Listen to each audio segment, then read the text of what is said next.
So congratulations on this film and having it in the festival. You were amazing in it. Amazing, amazing part for you. Um, it's an edge of your seat kind of movie. Right. And what were your thoughts and reactions when you read the script?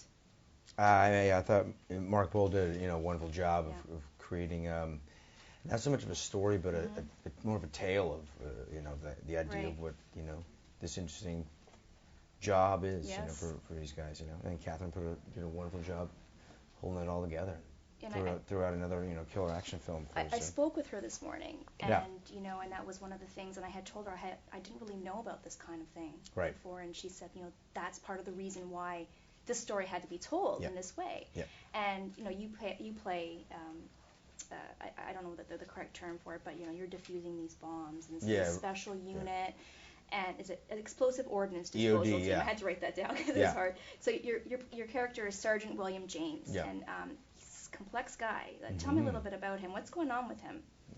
I think that's more for the audience to decide, really. Yeah. I think I could tell you is that he loves his job, Right.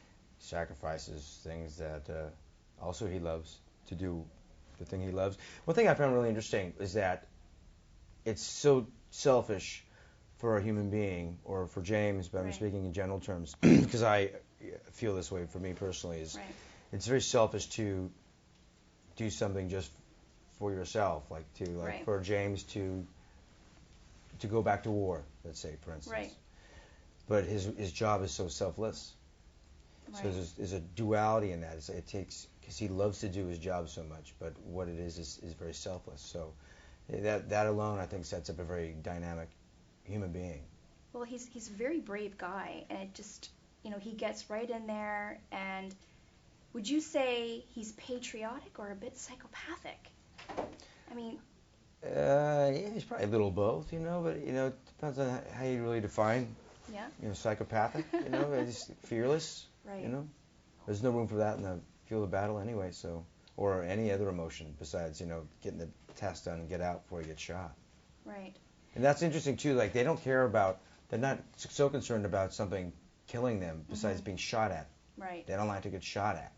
Right. The longer you're sitting over like any sort of IED call, the more time you're going to the opportunities of getting shot.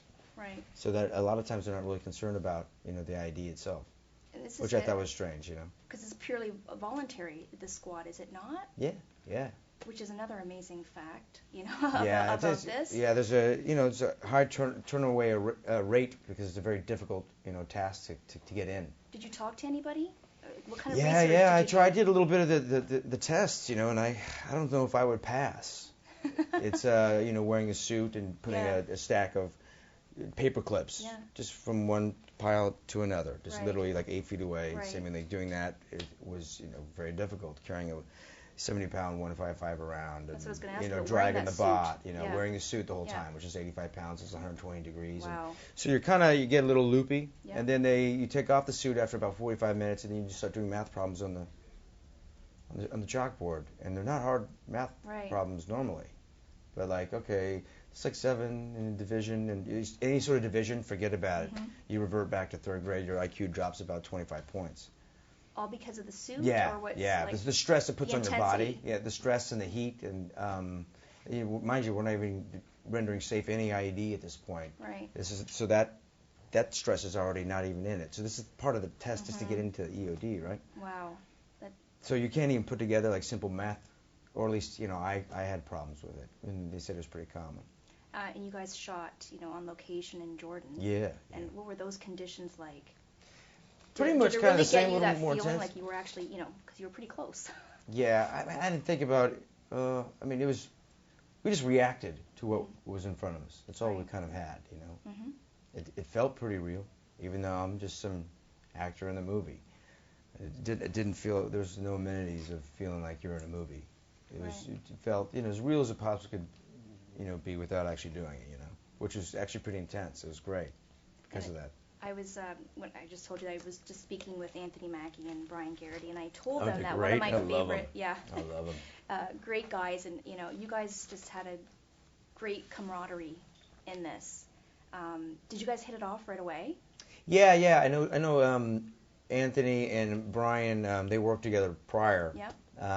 But I think we were really forced to, even if we hated each other, but we were forced to love each other. Even though we do, I mean, I respect them so much as human beings as well as like being amazing actors. But yeah, we were a team, a unit, underdogs. You know, we're forced to really hunker down and try to make this happen. Right. Sometimes with zero help, sometimes with a lot of help. You know, sometimes Catherine was very busy. You know, she had a lot to handle in this film. Did she give you guys a bit of freedom on Yeah, a lot. Yeah. We had a lot of dialogue prior to really working. Yeah. So she's more of a voyeur and an observer, and she's she's like a sneaky sodomizer, like I mentioned that you were.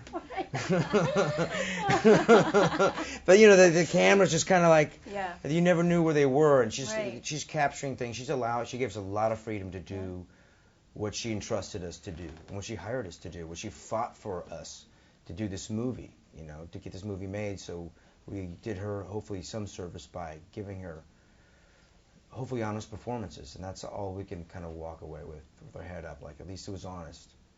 One of my favorite scenes is the desert scene. It's like that lengthy scene where you guys are all there and kind of ambushed. What was it like shooting that? It just kind of seemed like it would be grueling. Just like it turned out in the film. Yeah. That's how it felt. So, you know, it was brutal. It looked brutal. Like flies in the mouth and the whole thing. It was just, that's how it was.